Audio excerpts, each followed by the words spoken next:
What is up, everybody? It's Hobbs back here with you with another MVD Entertainment review of a film that they sent me. I want to thank MVD Entertainment for sending me this film to review. Today, we're going to talk about the 2024 film Fear Cabin. Fear Cabin, directed by Bryan Cranston, also executive producer Bryan Cranston. What you have here is you have 6 friends that go out into this cabin for the weekend. Of course, you've seen this premise before. You know what happens when friends go out into the woods. They want to get laid, they want to party, get away from work, get away from all the bullshit in life. So they decide to do that and go to this remote cabin. On the way there, of course, you have sexual innuendos, rude jokes, crude jokes, a little bit of potty humor, and the standard tropes that you get for a film of this type of caliber. And this film came out in 2024. It's approximately 1 hour and 14 minutes long. And you can pick this one up at shopmvd.com. Again, that's shopmvd.com. I'll put the link in the description. As far as any special features or anything with this particular film, you get trailer, behind the scenes interview with the director, Bryan Cranston.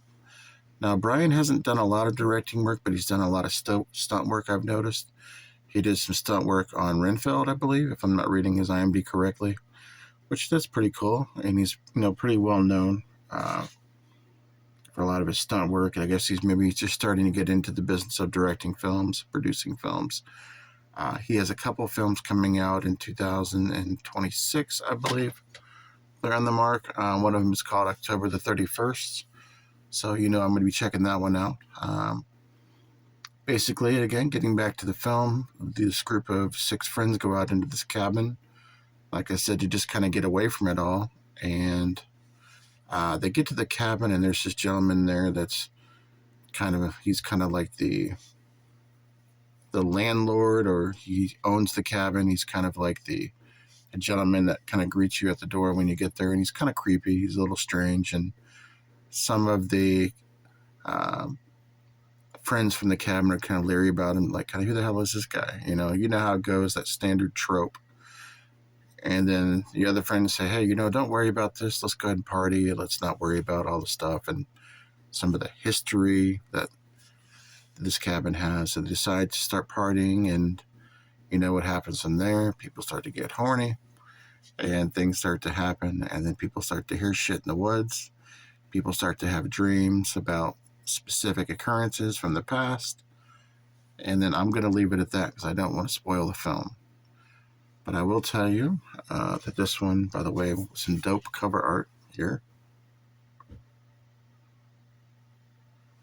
I will say this film started out pretty good. I mean, the first half of the film really was getting into it, and then once the actual scare started to happen, kind of took me out of the film a little bit. A lot of, like, you can tell there were practical effects, but they just weren't. I don't know. They could have just been done a little better, if I'm being completely honest with you. Again, I'm not a director. I'm not going to say that I'm a director and I can do it any better, but I just felt like, I don't know, there could have been more to this film. I just wish they would have just went for it a little more, but it was okay. It was worth a watch for sure. You will get some jump scares out of it. If you like, films in the woods, the standard trope of going out into the woods and your car not starting, and you and your friends are out in the woods and you're trying to have a good time, but shit starts to go down. You like those type of films, you're going to enjoy this one. I didn't hate it. Like I said, I just wish they would have done a little more with the effects. I won't tell you the reasons why I don't like the effects, but I also won't tell you the reasons why I did not like the effects. So it was kind of a hit or miss thing for me. I thought the acting was okay.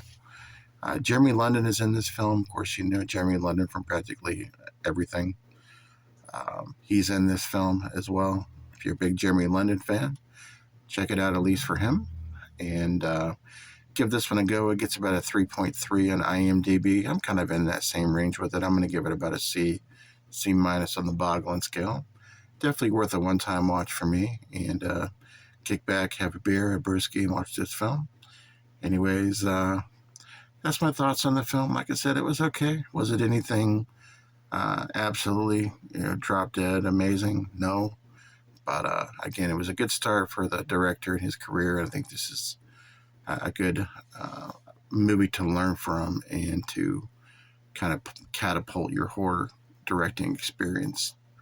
Anyways, thanks for watching. This is Hobbs, and catch up with you later. Peace.